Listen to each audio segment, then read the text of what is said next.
और अदिति दोनों सौतेली बहनें थी। सुकन्या से माँ आशा का उसके बचपन में ही देहांत हो गया था। उसके पिता मनोहर ने दूसरी शादी की और सुकन्या की सौतेली माँ सरिता के घर में आ गई। सरिता ने आते ही पूरे घर को अपने कब्जे में कर लिया। वो हमेशा सुकन्या से अपनी सगी बेटी अदिति पर ध्यान देती थी। मम्मी ये देखो मेरा नया सूट, शाम के फंक्शन में ये कैसा लगेगा? ये तो बहुत सुंदर लग रहा है, रानी लगेगी बिल्कुल मेरी बेटी।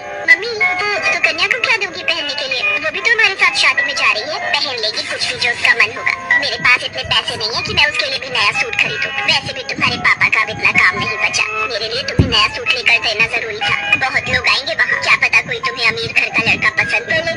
अरे सरिता, कभी कभी अपनी बड़ी बेटी सुकन्या के बारे में भी सोच लिया करो, वो बेचारी भी तो शादी लायक है। बस आ गए अपनी लाडली बेटी के बारे में चिंता करते। पता नहीं कौन से मनहूस दिन मेरी तुम्हारे साथ शादी हुई थी। जब से आई हूँ एक ही नाम तुम्हारे मुंह पर चढ़ा हुआ है, देखती हूँ सुकन्या सुकन्या। अरे तुम्हारी दूसरी बेटी अदिति भी कुंवारी है, वो भी तुम्हारी ही बेटी है, उसके बारे में भी कुछ सोचा करो। मैं हूँ जो पैसे जोड़ जोड़ कर अपनी बेटी को सूट दिलवाए हैं। अब शाम को चलने की तैयारी कर लो, बहुत बड़े बड़े लोग उस शादी में आएंगे। ये तो मेरी सहेली पुष्पा की बड़ी मेहरबानी है जो उसने हमें एक कार्ड दे दिया, वरना हम गरीबों को इस शहर में और इतनी बड़ी शादी में कौन पूछेगा। मनोहर को पता था कि सरिता का स्वभाव बहुत ही खड़ूस है, इसलिए वो चुपचाप अपने कमरे में चला जाता है। शाम को सब लोग शादी के लिए तैयार होते हैं। अदिति बहुत ही सुंदर सूट पहनकर तैयार होती है। सुकन्या के पास तो कपड़े ही नहीं थे। अचानक मनोहर सुकन्या के पास आता है। सुकन्या बेटी, ये ले, ये तेरी माँ की साड़ी है, तो ये पहन कर तैयार हो जा। देख कितनी सुंदर साड़ी है, मेरे संदूक में रखी थी, मैं वही ढूंढ रहा था और आज मुझे मिल गई।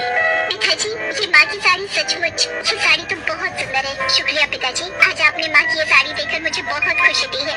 हाँ बेटी, अब ये साड़ी पहनकर जल्दी से तैयार हो जा, देखना सबसे सुंदर लगेगी मेरी बेटिया।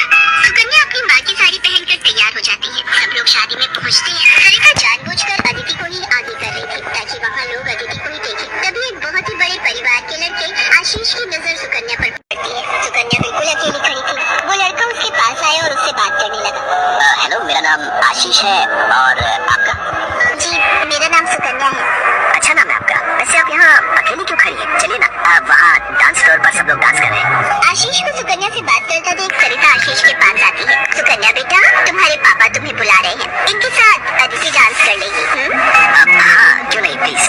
मनोहर ने तो सुकन्या को बुलाया ही नहीं था। ये सब तो सरिता की चाल थी। थोड़ी देर बाद सुकन्या फिर से खड़ी थी। अदिति आशीष के साथ डांस करने लगती है। आशीष अभी भी सुकन्या की तरफ ही देख रहा था, शायद उसे सुकन्या पसंद आने लगी थी। आशीष पूरी शादी में सुकन्या से बात करने की कोशिश करता रहा, पर बार बार सरिता अदिति को बीच में लाने लगी। पर आशीष के मन में तो कुछ और ही चल रहा था। एक दिन जब सुकन्या घर के काम कर रही थी तो अचानक मनोहर के साथ आशीष और उसके माता पिता आ जाते हैं। सरिता, जाकर जल्दी से चाय नाश्ते का इंतजाम करो। घनश्याम जी अपने बेटे आशीष का रिश्ता हमारी सुकन्या के लिए लेकर आए हैं। क्या सुकन्या के लिए आशीष का रिश्ता? ये कैसे हो सकता है? मनोहर की बात सुनकर सरिता चौंक जाती है। सुकन्या तो घर की झाड़ पोछ में मैले के उछाले कपड़ों में मानो ऐसी लग रही थी जैसे कीचड़ में कमल। वहीं अदिति सोफे पर आराम से बैठी थी। सब कुछ आशीष और उसके माता पिता के सामने था। सुकन्या बेटी, जाओ जल्दी से तैयार हो जाओ। अदिति, जाओ अपनी दीदी को तैयार कर दो। कोई जरूरत नहीं है तुम्हें उसे तैयार करने की, तुम उसकी नौकर नहीं हो जो उसे तैयार करो, अपने आप हो जाएगी तैयार। ये रिश्ता उसके लिए आया है, अदिति उसकी नौकरानी नहीं है। अंदर चल रही सरिता और मनोहर की बातें थोड़ी थोड़ी आशीष और उसके माता पिता के कानों में आ रही थी, इसलिए मनोहर बाहर आ जाता है। मनोहर जी, हमारे बेटे आशीष को आपकी सुकन्या उस दिन बहुत पसंद आई थी और वैसे भी हम आशीष के लिए लड़की ढूंढ ही रहे थे, इसलिए अचानक ही आपको मैंने फोन मिला दिया। मेरी सुकन्या तो बहुत किस्मत वाली है जो आप जैसे इतने बड़े घर का रिश्ता उसके लिए आया, वरना हम तो, मैं आपको क्या ही कहूँ। घनश्याम जी, आपने सचमुच मुझ पर बहुत बड़ा उपकार किया है। नहीं नहीं मनोहर जी, इंसान दिल से अमीर होता है। आपने अपनी बेटी सुकन्या को जो संस्कार दिए हैं वो किसी धन दौलत से कम नहीं। तभी सुकन्या चाय नाश्ता लेकर आ जाती है। सुकन्या का रिश्ता पक्का हो जाता है।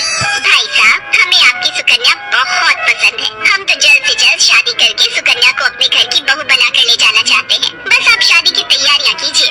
आशीष के माता पिता के मुँह से ये बातें सुनकर मनोहर की खुशी का ठिकाना नहीं था। सुकन्या आज एक बहुत बड़े घर की बहू बनने जा रही थी। आशीष के माता पिता रिश्ता पक्का करके चले जाते हैं। कुछ दिनों बाद सुकन्या की शादी की तारीख निकल आती है। सरिता, मैं देख रहा हूँ जब से सुकन्या की शादी पक्की हुई है तुमने सुकन्या से बात तक करना छोड़ दिया है, ये ठीक नहीं। तुम अपनी बेटी की शादी करो, मैं इस शादी में कोई हाथ नहीं लगाऊंगी। ये रिश्ता मेरी बेटी के लिए था। मैं चाहती थी आशीष के साथ अपनी बेटी का रिश्ता करना, पर तुम्हारी उस सुकन्या ने सब काम खराब कर दिया। ये तुम गलत कह रही हो सरिता। सुकन्या के लिए आशीष के माता पिता मुझसे रिश्ता लेकर आए हैं, तुम्हें तो खुश होना चाहिए। तुम क्यों सौतेलापन सुकन्या के साथ रख रही हो? तुम्हें तो उसकी सगी माँ बनकर उसे विदा करना चाहिए। मैं इसलिए तुम्हें उसकी माँ बनाकर लाया था, वरना क्या? क्या कहो तो मैं अभी ये घर छोड़कर चली जाती हूँ।